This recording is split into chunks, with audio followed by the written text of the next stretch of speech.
निसार, धरती की चौकसी अब अंतरिक्ष से होगी।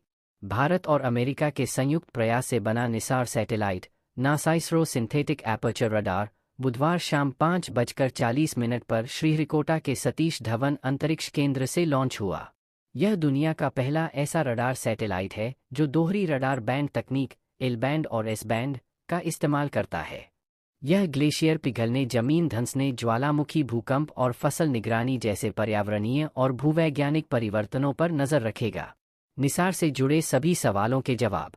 NASA ISRO synthetic aperture radar Nisar satellite बुधवार को शाम 5:40 पर लॉन्च किया गया है। GSLV-F-16 रॉकेट ने निसार सैटेलाइट को लेकर श्रीहरिकोटा स्थित सतीश धवन अंतरिक्ष केंद्र से उड़ान भरी और सैटेलाइट को सूर्य समकालिक ध्रुवीय कक्षा में स्थापित करेगा। निसार क्या है? अंतरिक्ष में जाकर पृथ्वी के किस काम आएगा? यह कैसे काम करेगा? क्या इससे खेती किसानी को भी मिलेगा लाभ?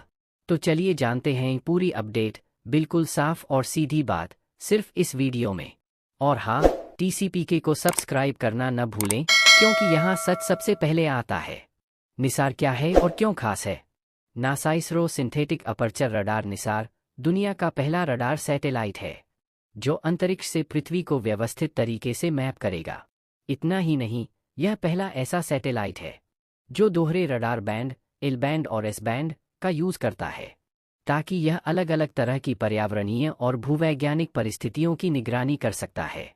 अंतरिक्ष में पहुंचने के बाद यह सैटेलाइट निम्न पृथ्वी कक्षा, लो अर्थ ऑर्बिट, लियो, में चक्कर लगाएगा। निसार 3 साल तक अंतरिक्ष में रहकर पृथ्वी की निगरानी करेगा। ये बैंड क्या हैं? बैंड यानी रडार सिस्टम में रेडियो वेव की फ्रीक्वेंसी या तरंग दैर्ध्य, वेवलेंथ, को दर्शाते हैं। हर बैंड अलग अलग फ्रीक्वेंसी और वेवलेंथ पर काम करता है, जिससे तय होता है कि कितनी दूर तक की चीज़ों को स्पष्ट देखा जा सकता है। आसान भाषा में कहा जाए तो 2 बैंड यानी दोहरा रडार सिस्टम।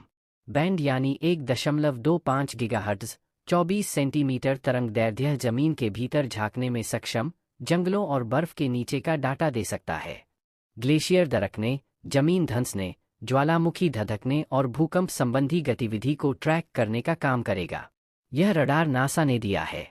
बैंड यानी 3.20 गीगाहर्ट्ज़, 9.3 सेंटीमीटर तरंग दैर्ध्य सतह की बारीक से बारीक गतिविधियों को पहचानने में सक्षम है। खेती किसानी की निगरानी करने, सतह की नमी, फसलें और इंफ्रास्ट्रक्चर, ब्रिज, डैम और रेलवे ट्रैक की मूवमेंट को ट्रैक करने का काम करेगा।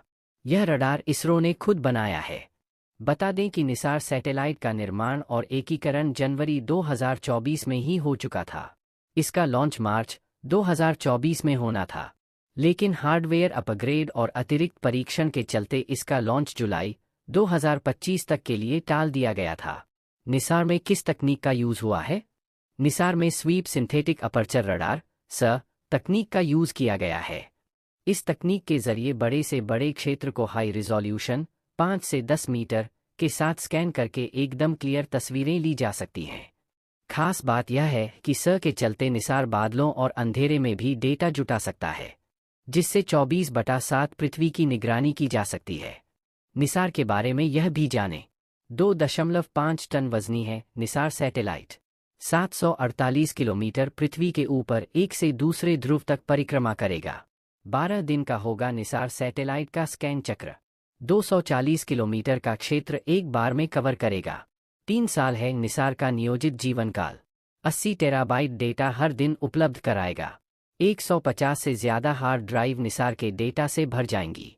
निसार मिशन सतीश धवन अंतरिक्ष केंद्र से 102वां लॉन्च है। मिशन निसार में कितनी लागत लगी? निसार मिशन की कुल लागत करीब 1.5 बिलियन अमेरिकी डॉलर यानी 13,120 करोड़ रुपए है। इसमें इसरो का हिस्सा करीब 9.3 करोड़ डॉलर, 813 करोड़, और नासा का हिस्सा 1.118 बिलियन डॉलर, 9,779 करोड़ रुपए है। यह दुनिया का सबसे महंगा पृथ्वी अवलोकन सैटेलाइट, अर्थ ऑब्जर्वेशन सैटेलाइट, है। इसरो और नासा ने क्या कहा? निसार हर मौसम में 24 घंटे पृथ्वी की फोटो खींच सकता है। यह भूस्खलन का पता लगा सकता है, आपदा प्रबंधन में मदद कर सकता है और जलवायु परिवर्तन पर भी नजर रख सकता है। इस सैटेलाइट से भारत, अमेरिका समेत पूरी दुनिया को लाभ होगा। यह पृथ्वी के प्राकृतिक संसाधनों की निगरानी के लिए भी महत्वपूर्ण है। वी नारायणन, अध्यक्ष, इसरो। यह अमेरिका और भारत के बीच पृथ्वी का इतने विस्तृत तरीके से अवलोकन करने वाला पहला मिशन है। निकोला फॉक्स, नासा विज्ञान मिशन निदेशालय की एसोसिएट एडमिनिस्ट्रेटर। इसरो अध्यक्ष वी नारायण ने बताया कि निसान के सफल प्रक्षेपण के बाद अगले साल 2 में अन्य मानवरहित मिशन भी लॉन्च किए जाएंगे। इस साल दिसंबर में व्योम मित्र नामक मानव रोबोट को अंतरिक्ष में भेजा जाएगा। फिर मार्च 2027 में गगनयान मिशन लॉन्च किया जाएगा। गगनयान मिशन में पृथ्वी की 400 किलोमीटर पर स्थित निचली कक्षा में 3 अंतरिक्ष यात्रियों को भेजा जाएगा। निसार को अंतरिक्ष में क्यों भेजा? धरती में लगातार बदलाव हो रहे हैं। ग्लेशियर पिघल रहे हैं, तट रेखाएं पीछे खिसक रही हैं और ये परिवर्तन इतने धीमे होते हैं कि आमतौर पर किसी का ध्यान नहीं जाता। अब निसार का मुख्य लक्ष्य पृथ्वी की सतह, पर्यावरण और प्राकृतिक प्रक्रियाओं की निगरानी करना है। निसार सैटेलाइट हर 12 दिनों में पूरी धरती को स्कैन करेगा, जिससे धरती की सतह के परिवर्तन का हाई फ्रीक्वेंसी डेटा मिल सकेगा। यह कुछ सेंटीमीटर जितने छोटे बदलावों को भी रिकॉर्ड कर लेगा। यह भू-आकृति, बायोमास और सतह की ऊंचाई को 5 से 10 मीटर रिजोल्यूशन के साथ मापेगा। निसार के डाटा से भूकंप, सुनामी, ज्वालामुखी विस्फोट और भूस्खलन जैसे खतरों को भांप जा सकता है और भूकंप व बाढ़ जैसी प्राकृतिक आपदाओं से होने वाले नुकसान को कम किया जा सकेगा। यह सैटेलाइट क्लाइमेट चेंज के प्रभावों को समझने, खेती किसानी के लिए मिट्टी का विश्लेषण करने और बुनियादी ढांचे की निगरानी करने के भी काम करने में भी मददगार साबित होगा।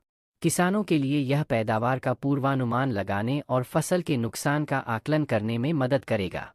यह तेल रिसाव के दौरान भी सहायता करेगा। 1978 से जुड़ी हैं जड़ें। निसार की जड़ें 1978 में हुए एक सफल प्रक्षेपण से जुड़ी हैं, जब नासा ने सीसैट को कक्षा में स्थापित किया था। यह दुनिया का पहला SAR उपग्रह था। यह मिशन केवल 105 दिनों तक चला, लेकिन इस उपग्रह के आंकड़ों ने पृथ्वी अवलोकन को नया रूप दिया। अब सीसैट के लगभग 50 साल बाद निसार को पृथ्वी की कक्षा में स्थापित किया जाएगा। निसार, धरती की नब्ज थामने वाला रक्षक। यह सिर्फ एक सैटेलाइट नहीं, बल्कि धरती की बदलती धड़कनों को पहचानने वाली आँख है। भविष्य में जब कोई प्राकृतिक आपदा टल जाएगी या समय रहते चेतावनी मिल जाएगी, तब शायद हम चुपचाप आकाश की ओर देखकर धन्यवाद निसार कहेंगे। बस इतना ही दोस्तों, फिर मिलेंगे अगले वीडियो में। जय हिंद, जय भारत।